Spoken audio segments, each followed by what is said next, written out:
이사를 할 계획이었는데 금리가 앞으로 이렇게 오르면 아무래도 부담이 되니까 그게 금리가 안정화될 때까지 지켜봐야 되는 상황이 돼서 네, 생각을 접었습니다.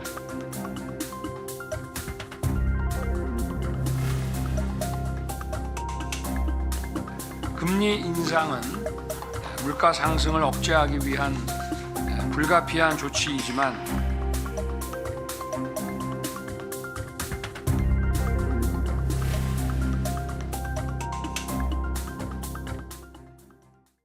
네, 얼마 전에 한국은행이 취소했는 물가를 잡기 위해서 결국 사상 처음으로 빅스텝을 단행했습니다. 기준 금리가 단번에 0.5%포인트 올랐는데요. 급격한 금리 인상이 우리 경제에 어떤 영향을 미치고 있는 건지 이인철 참 좋은 경제연구 소장과 함께 짚어보겠습니다. 안녕하세요. 지난 13일이었습니다. 기준금리가 1.75%였는데 2.25% 빅스텝을 단행을 했습니다. 근데 이렇게 석 달 연속 올린 게 한국은행 역사상 처음이다. 근데 그만큼 상황이 심각하기 때문에 올린 거잖아요. 그렇습니다. 한국은행이 전후 50년에 창설을 했거든요. 근데 한 번도 가보지 않은 길을 걸었다. 금리를 내리기는 쉽습니다. 그런데 올리기는 상당히 어렵습니다. 근데 최근 상황이 보면 물가, 환율, 금리가 2008년 그리고 우리가 가장 트라우마로 엮이는 1998년 글로벌 금융위기와 IMF를 가리키고 있거든요. 자, 그러다 보니까 지금은 경기 침체 우려보다도 IMF 수준으로 치솟은 물가를 잡기 위한 고육지책이었다라고 얘기하고 있고 이창용 총재도 뭐라고 얘기했느냐? 고물가를 못 잡으면 더 큰 금리 인상이 불가피하다라는 겁니다.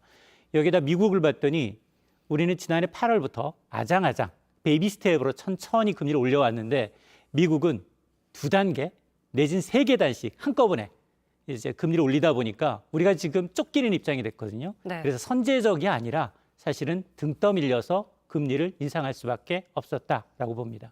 또 한은 총재가 이제 앞으로 금통위의 그 위원회가 3번 남았는데 조금씩 0.25%씩 올리겠다라는 얘기를 하고 있습니다. 말씀하신 것처럼 저희가 금리를 올리는 이유가 미국이 올리기 때문에 어쩔 수 없이 등 떠밀려서 금리를 올릴 수밖에 없는 상황이에요. 맞습니다. 그런데 얼마 전까지 나온 뉴스를 보니까 미국은 더 큰 스텝을 밟겠다라고 하는 상황이에요. 그렇습니다. 13일이 전 세계인의 이목이 집중됐는데 한국의 금통위에 집중된 게 아니라 미국의 CPI, 이른바 소비자 물가 지수였습니다. 6월 데이터가 발표가 됐는데 이게 깜짝 놀랐습니다. 9.1%. 맞습니다. 5월도 40여 년 만에 최고인데 한 달 만에 갈아치웠고요. 상승폭이 너무 가파르다라는 겁니다. 이 데이터 발표 나자 바이든 대통령 화났어요. 전 트럼프 대통령 보는 줄 알았습니다. 구식, out of date. 너무 구닥다리 통계다. 지난달 중순부터 국제유가가 많이 내렸는데 전혀 반영이 안 됐다. 화를 냈어요. 그만큼 왜 그런 얘기를 했느냐. 이 소비자 물가 지수가 발표되니까 사실은 연방기금 선물을 예측하는 이 페드워치에 따르면 그동안은 미국은 이번 달 말에 적어도 0.5에서 0.75 정도 갈 거야 라는 예상이 하단이 높아졌어요. 하단, 0.5는 사라지고요. 0.75에서 시작을 해서 이른바 1%포인트, 4계단을 한꺼번에 가겠다는 겁니다. 이게 새로 만져온 신조어예요. 네. 뭐 울트라 빅 스텝이라는 네. 이 스텝을 밟을 수도 있다라는 건데 그러자 어제는 또 이제 물가를 부추기는 이 지표가 또 나왔습니다. 이른바 생산자 물가 지수. 물가 지표는 미래를 반영하는 지표들이 몇 개 있어요. 생산자 물가 지수, 기대 인플레이션율, 수입 물가는 아직 소비자 물가에 반영되지 않고 있습니다. 네. 그런데 미국이 이게 전부 다 사상 최고치에 육박합니다. 이러다 보니까 연준 위원들이 시장 달래기에 나섰어요. 야, 이번 달 말 1%는 아니야. 그냥 2연속 자이언트로 갈게 라고 하니까 실제로 이 페드워치의 선물 기금은 어떻게 반영을 하고 있느냐. 하루에 어제 CPI 발표되면서 1% 금리 인하 가능성을 80%로 봤는데 어제는 이게 또 내려왔습니다. 조금 전에 제가 이제 방송 들어오기 전에 봤더니 53대 46이에요. 그러니까 엇비슷해졌어요. 0.75. 자이언트 스텝에 갈 가능성과 1%포인트 금리 인상 가능성을 거의 엇비슷하게 보고 있는데 이 얘기는 뭐냐? 미국의 FOMC 회의가 이달 현지 시간으로 26일, 27일 있는데 그 기간에 발표되는 데이터나 증시 상황이 0.75 인상이냐, 1% 인상이냐, 즉 이제 인플레이션이냐, 경기 침체냐를 두고 상당한 시속 게임이 예상이 되는 대목이고요. 발표되는 지표에 따라서 해석을 달리하고 있기 때문에 금융시장 변동성이 한층 커질 수 있음을 예고하는 대목입니다. 어쨌든 0.75%와 1%포인트가 죄송합니다. 0.25% 차이긴 하지만 이게 받아들여질 땐 1%는 정말 크게 느껴지거든요. 그러니까 이게 무슨 그렇게 얘기할 거리야라고 싶겠지만 사실 정말 대출을 하고 있는 상황에서 대출을 이제 갚아야 되는 소비자들 입장에서는 이게 굉장히 큰 부담이거든요. 전 대출 문자 받았어요. 올랐다고. 아, 저도 받았습니다. 받았어요? 네. 네. 집 갖고 계시면 아마 마이너스 통장 쓰신 분들 수시로 문자 왔을 거예요. 앞서 제가 영상으로도 봤어요. 이사 가기 너무 고민된다. 왜냐하면 맞습니다. 대출 금리가 계속 높아지기 때문에 저희가 사실 기준 금리를 얘기하는 것이지 이거 이제 시중은행 금리도 다르거든요. 맞습니다. 이게 지금 대출자들, 직장인들이 가장 분노하고 있는 게 월급은 통장을 스칠 뿐 모두 은행으로 가고 있다. 이런 얘기 하거든요. 네. 실제로 지난해 8월 우리가 금리 첫 인상 시작했잖아요. 당시 금리가 0.5%였어요. 지금 2.25니까 그 사이 얼마나 뛰었냐? 1.75%가 뛴 겁니다. 한은의 추계로는 한 단계 금리 인상으로도 연간 추가되는 이자 부담만 3조 4천억 원, 1인당 16만 원 정도 늘어나는데 1.75라는 기준금리 인상폭만 그대로 반영을 하게 되면 연간에 한 24조 원, 대출자 1인당 112만 원의 추가 이자 부담이 발생합니다. 한 달에요.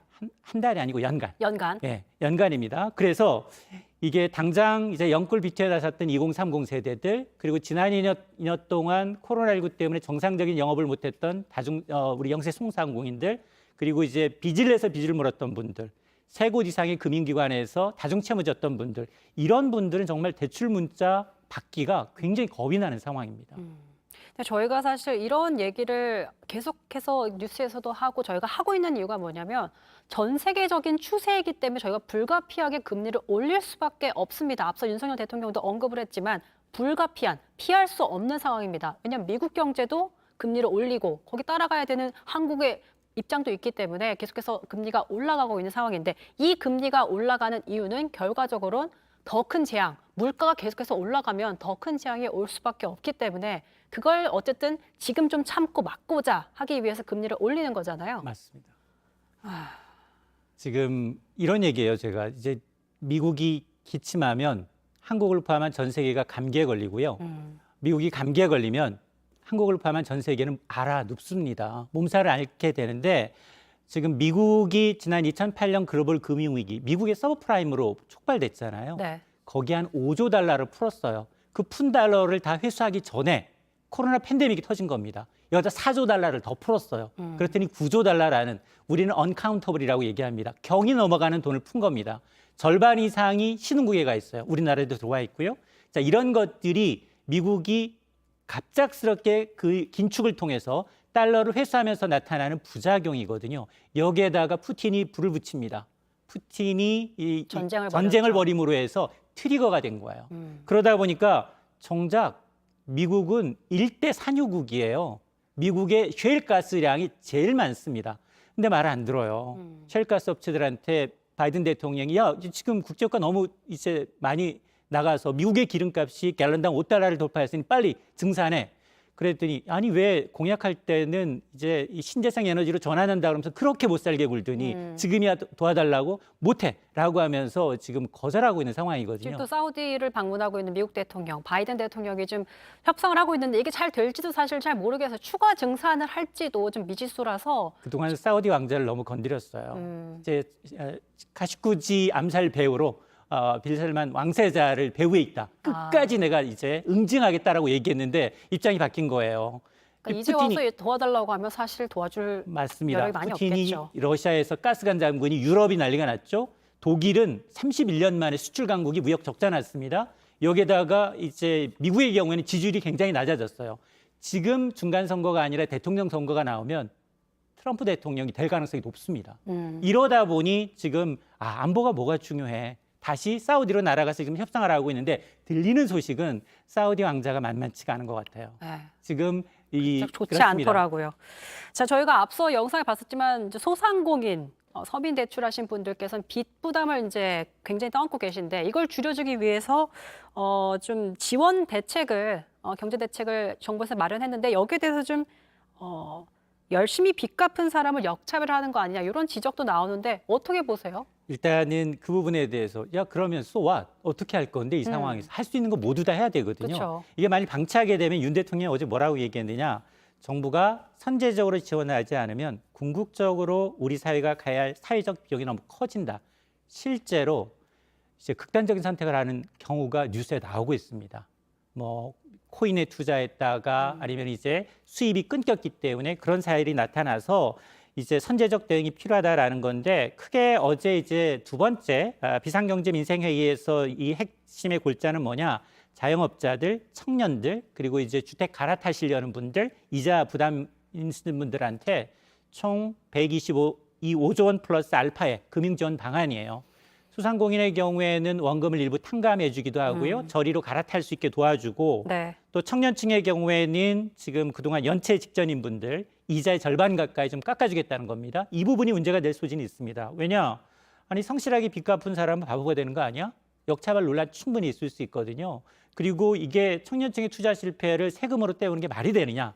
이렇기 때문에 역차별 논란이 있을 수 있지만 앞서 말씀드렸던 것처럼 이게 가만히 놔뒀을 경우 나타나게 될 사회적 부작용 그리고 그동안 누누이 우리가 이제 회색 코프스라고 하면서 알면서도 간과했던 부분이 있거든요. 계속 그런 부분에 대해서 정부가 일정 부분 발빠르게 대응하고 있는 건 뭐 일리가 있다는 생각이 듭니다. 네, 지금까지 경제 얘기 좀 짚어봤습니다. 이인철 참좋은 경제연구소장이었습니다. 고맙습니다.